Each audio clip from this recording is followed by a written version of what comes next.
Hello and welcome to Pat Baer's Anime Club, an ongoing video series where I, Pat Baer, talk about anime, the stuff I want to chat about, topics, themes, discussions, the history of, deep dives into subgenres, trying to answer some questions out there that they get posed, and you can leave an idea for a future video that you'd like to see me do in the comments below here in the show description. Yeah, there'll be links to a few things you can check out. I will be doing a live recorded. That doesn't make any sense, but I'll explain what I'm saying. It will be shown on a Twitch stream. It will record it ahead of time, but I'm going to take part in PAX Online 2021. I did Pat Baer's Anime Club last year as part of PAX Online for 2020. And it was a lot of fun. I put an announcement there on my Twitter. I will have information in the show description below. Just give me the heads up. That's in July. We got a ways until we see that. Also, I will have a stream that on my own Twitch, twitch.tv/PatBear. At the end of the month, I believe that will be the first video in July, which will be a wrap up of this season, the spring season, as we get ready for the summer anime season. So that's coming up. I do those at the end of every season, just kind of wrap up and let you know what I'm enjoying and what I enjoyed, I should say, and what I'm looking forward to with the next season. And sometimes I also talk, mess about shows that I was like, yeah, the main character was living a lie the whole time. That's why the main character couldn't have a personality, is because they were hiding the truth. They were the chosen one, but also for nefarious reasons. I'll get into that later. I'm not going to talk about that now. I watched several episodes of Bad Show and then found out just how bad it was, and I was like, I'm done. I'm here to talk to you about a topic that came about to me anyway. I've been inspired lately. The last video or previous videos have been inspired by thinking about a particular show and what's happening in it. Kind of get me thinking about other shows in their genre. Or shows that would fit this theme. So that is a long-winded way to say I've been killing slimes for 300 years and maxed out my level, which is a very fun anime adaptation of a manga. It was based on a light novel of the same name. You would know this is a light novel because of the title. Anyway, it's an isekai about a girl who dies and gets reincarnated, has a very chill life. She's very powerful because 300 years she's just been killing slimes and slowly powered up. And now she has some dragon girls that live with her and some slime girls and an elf, and there's some demons that are friends with her. There is also a ghost, a teen ghost that I love very much. Teen Ghost is great. This is one of the shows I really enjoyed this season. Now, when I heard the premise of it, I was like, I think I'm going to read that manga. That sounds fun. I am generally an anime watcher more than a manga reader. There are shows that I do enjoy the manga. I have gone back and enjoyed them in many instances. For instance, I am currently caught up on that time I got reincarnated as slime because the first half of season 2 ended. Second half was coming later, hasn't come in yet. That's going to be in the summer. And I was like, I want to get caught up. I want to read past it. And then I went back to read the beginning. And you find out things by doing that. In some instances, when things are done well, you're like, oh, you know what? It makes sense that we didn't dedicate an episode to him becoming a guild member and Rimuru, I should say, and learning how to summon demons. He summons demons, and you're like, yeah, he knows how to summon demons, sure. You don't really need the manga chapter where he learns how to do that. It would be nice, but you don't need it. Oh, he has honey. Well, there's a demon. There's a demon bee or monster bee, and like a monster a beetle that make the honey and collect the honey. That doesn't need to be in the anime. That ends up being, yeah, it's like, it's fine. That's what it basically is. It's like, oh, there's some context here. It would be nice to have this. It's okay that we don't have this. That's generally the case. And in this case, I've been killing slimes. The reason why I'm shooting this video, and you know the title by watching the video, I'll just say the title here. When an anime adaptation gets it wrong. And I put that in quotation marks because that's subjective. But in this case, up until a certain episode, about halfway, a little more than halfway through, it didn't get it wrong. It was pretty much what you read was there. Maybe it was condensed a little bit here and there, of course. Maybe there was some extra action added in, some dramatic moves, the things that you can do in animation you can't do in manga. Sure, no problem. Sound effects, obviously, that kind of emphasize some things. Okay, sure. But then we hit an episode, and the chapter that we're getting is, the two dragons are competitive. Well, they're competing for attention and their interest in our witch. So they're cooking, and she can't decide what she liked, and the house is split because everybody wants everyone to feel good. All right, well, we're gonna build this up. We're gonna see what the town thinks, and we're gonna have this big thing, and it's this whole competitive thing. That's in the manga. In the anime, it's brought back later, but kind of dropped and tied into a thing that happens later, a couple chapters later. And so they end up skipping over a whole storyline, which the next episode is about. So I don't want to say exactly what that is because at the time of this recording, it just came out. But they skipped around. They truncated a part and they jumped ahead. And for this series, that was surprising to me. Now, I don't think that's wrong per se, but if you're a purist, you could say, well, I like how the manga does this whole story about the two characters because we just got the second dragon, who's not even in this photo. She's just introduced. So now, okay, well, it would make more sense to do that. Whereas maybe towards the end, you want to do the story that they skipped ahead of. You want to do that because there's a little more drama there. So we'll do that there. And this other character, this minor character, we'll just introduce her right here. Sure, no problem. Yeah, so it's not that big of a deal, but there are plenty of anime adaptations that people are bummed about in the world. And sometimes it's minor, and so we'll look at, we're going to look at a minor, a major, depending on who you talk to, and a major that is pretty much universally accepted, and how they get these wrong. So we'll do a little bit of a deep dive here. This is due to plenty of internet research on my part. It is not necessarily the complete definitive. I would say if anything I talk about here in this video interests you, do your own research. Look for some YouTubers out there that are covering the topics. Particularly the last show I'll talk about here, I got inspired a lot from an episode all about that from Beyond the Bot, which I'll link to in the show description. And I'll kind of give my spin on it, but they go into more detail than I can here. Okay, so the first series we're going to talk about here is Kuma Baer. And so the adaptation here, if you just watch the anime, it might be a little confusing. But if you've read the manga, you immediately were like, why did they do this? What was the choice here? This is the story of a girl who is, she's playing a VR MMO, very good at it. And then she gets, through circumstance, and she gets this costume, sucked into a world that is similar, but now she's living in it. It is that kind of isekai. She's now in a different world, which happens to be very similar to the game world she played in. And it's an isekai, and it's fine. It's enjoyable. It's actually, the adventure comes kind of second to the fun of it and the interesting characters. It's a good time. So the manga is just like, hey, her playing the game, and then she meets the incident, and she wakes up and now in this world, and she's like, I think I'm trapped in this game world that's like the video game I played. If you watch the anime, you just see her going out on her first adventure. People don't know who she is. She goes out, she defeats this monster, and I'm watching this first episode going, is this the game world? Has she been isekai'd, or is this the video game world? Because I know she plays the video game and then she gets sucked in. And at the very end of the episode, she takes the VR helmet off, and I'm like, wait, is that implying that this episode was her playing the video game? No, that's actually chapter like 3 or 4 of the manga, and the very end is from the very beginning. So the anime watch order is the very end of episode 1, episode 2, episode 3, episode 1, the rest of it, then episode 4.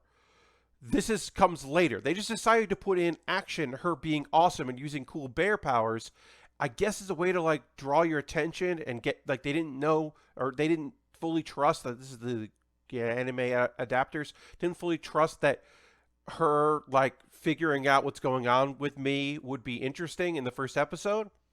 But instead, it makes it very confusing. I didn't know what was going on. I was like, wait, is this an isekai or is this just a fantasy RPG anime? And that's fine if it is, but I thought it was an isekai.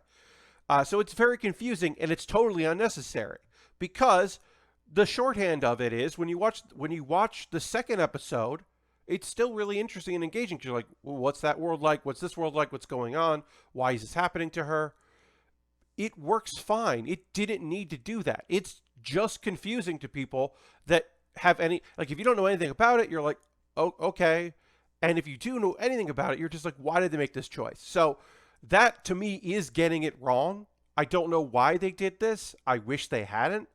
And it just leaves me scratching my head.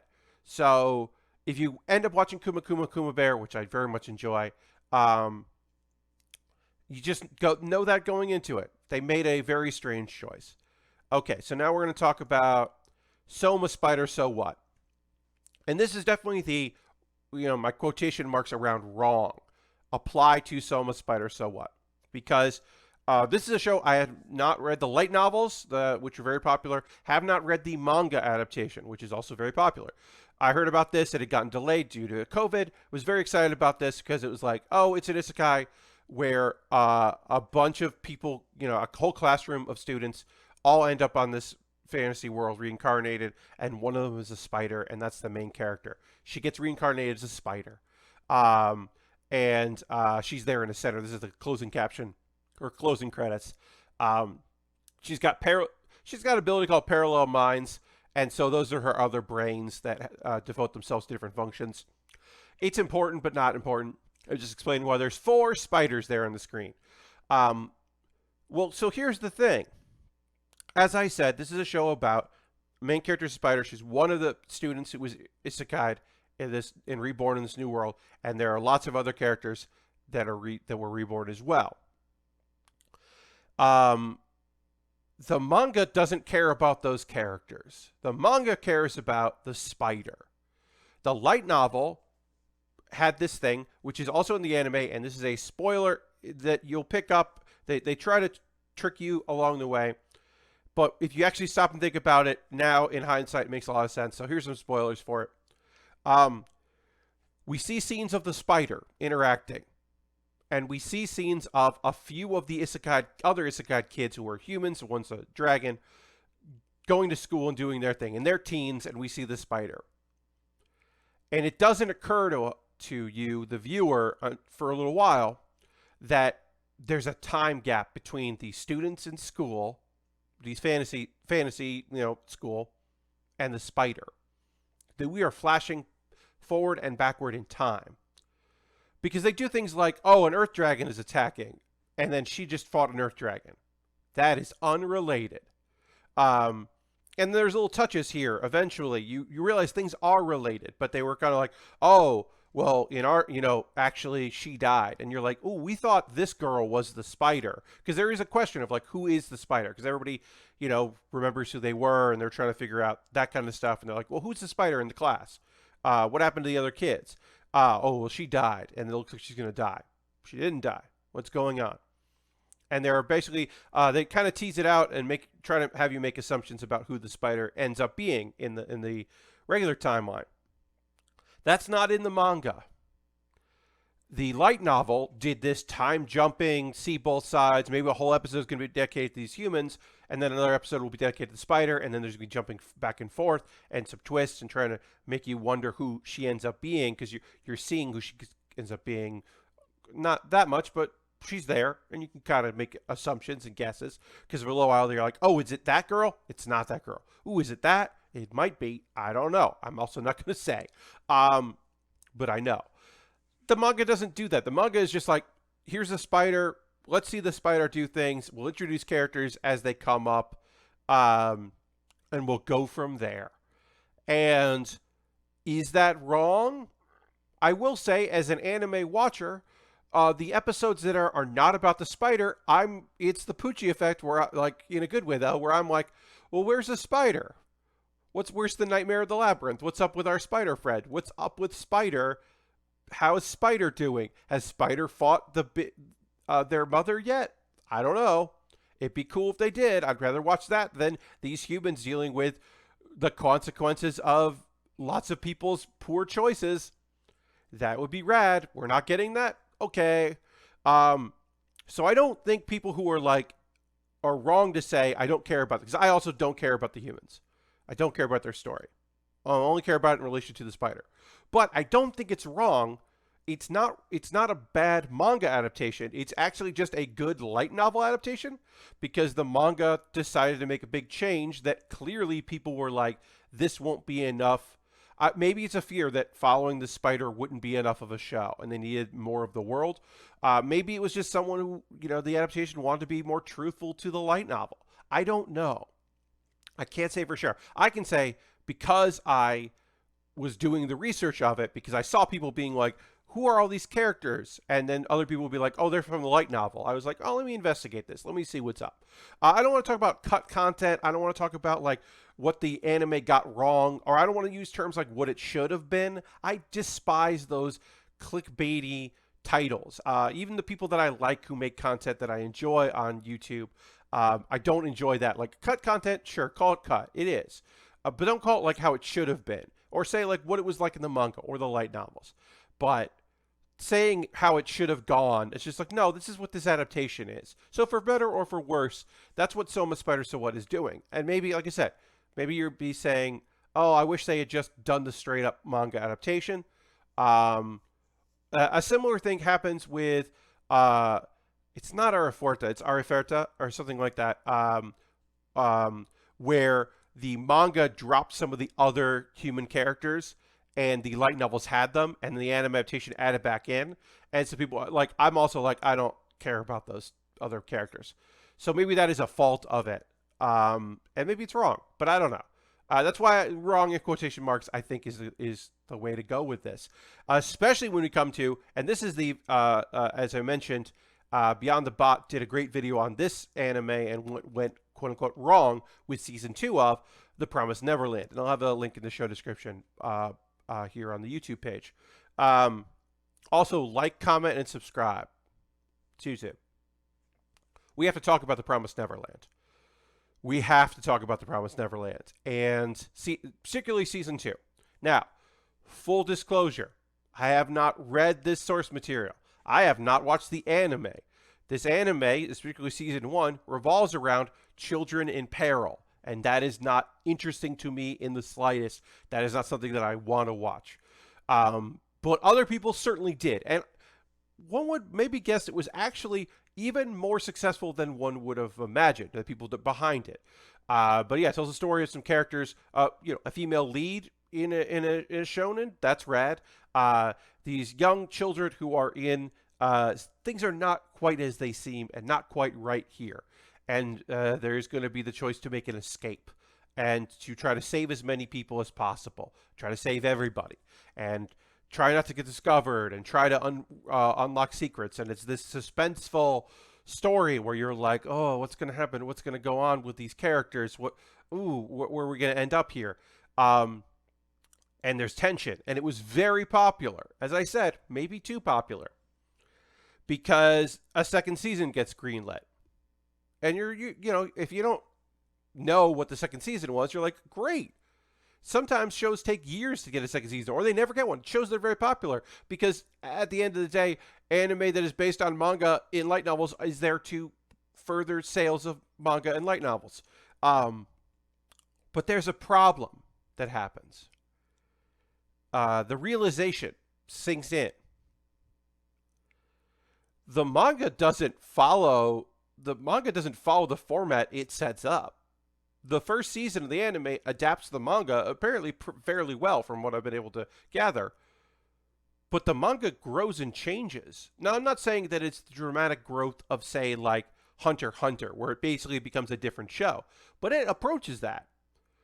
There's a lot that happens. Characters that are new and introduced. There's world building. There's going on these journeys. It's not that tension-filled thing. There's not like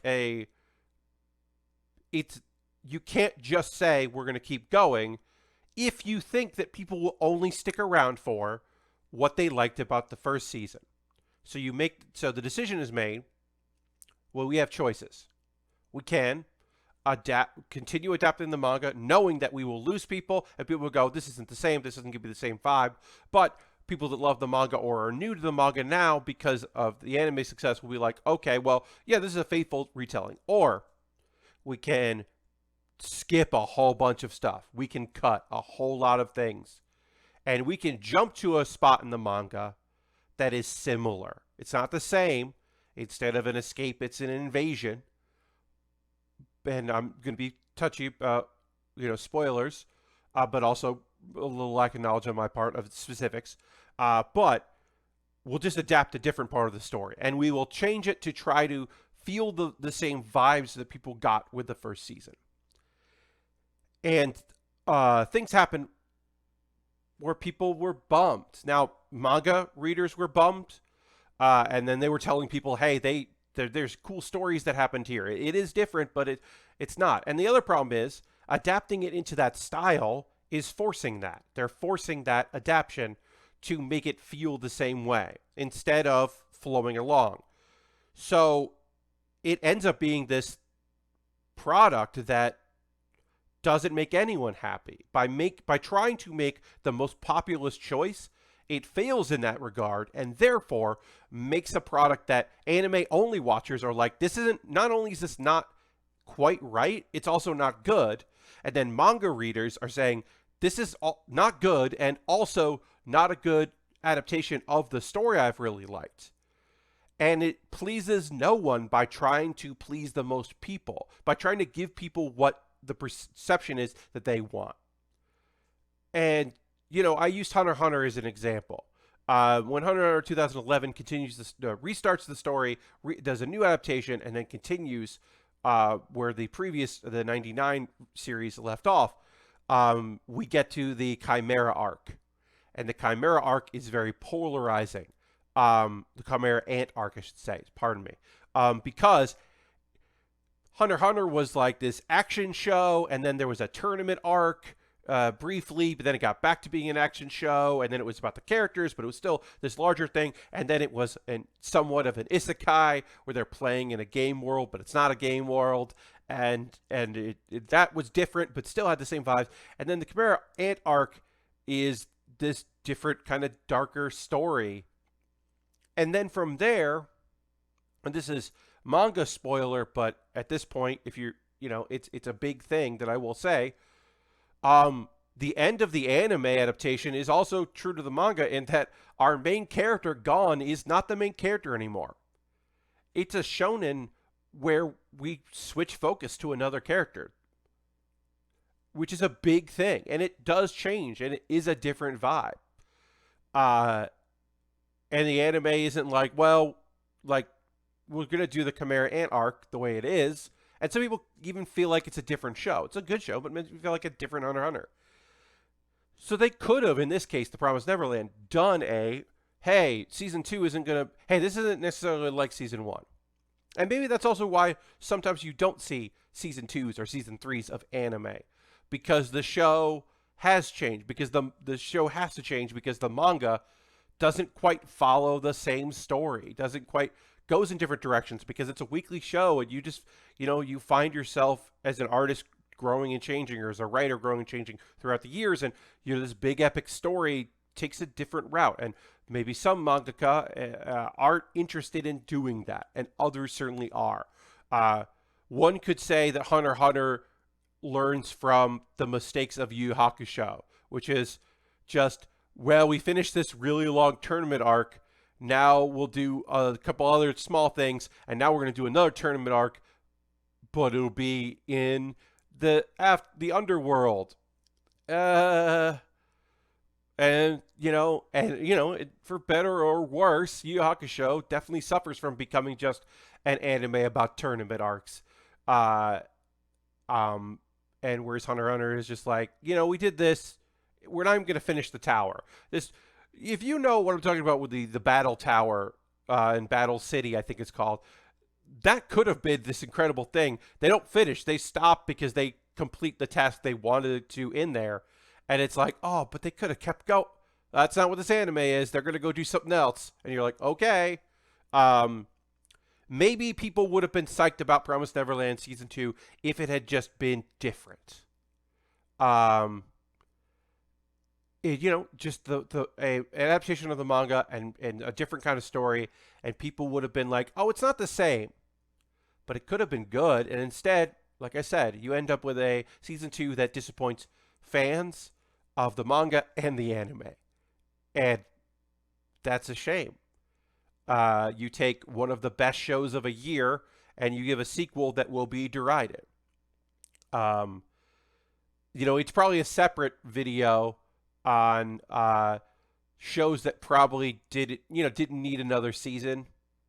I talked about that before about how like Food Wars Fifth Plate probably didn't need to make that an anime. Could have ended at the fourth plate because the manga material wasn't great, and then the adaptation isn't great. So yeah, that's kind of my thoughts there. We're not even talking about filler and how sometimes filler can be good. We're just talking about like a few examples. This is the most recent examples of anime adaptations that quote unquote got it wrong. I think in Promise Neverland, it was a lot of factors in it, and maybe they were never going to be able to make Season 2 that worked, but they definitely could have made a Season 2 that was continuing the story and telling the story well, instead of just trying to find the most Season 1 like material they could put together. Yeah, and Soma Spider, so what? I am interested in reading the manga. I think I'll probably end up reading the manga at some point and just having my spider-focused story. But I don't know. Maybe I won't. And again, Kuma Baer. You can just watch. If you watch the episode 1 of Kuma Baer, just realize that they're going to do a flashback, and episode 2 will make a lot more sense than episode 1 does. And I think you'll be okay. And thank you so much for watching this video. Again, in the comments, let me know what you'd like to see me do in the future. What is a show that you read the manga for? You were so excited for the anime adaptation, and they just got it wrong. Tone or style or choices. What is a show that you're like, don't watch the anime, just read the manga? Let me know, because I'd love to hear about that. And yeah, let me know the things you'd like to see me cover in the future. And I'll see you on the next Baer's Anime Club. Goodbye.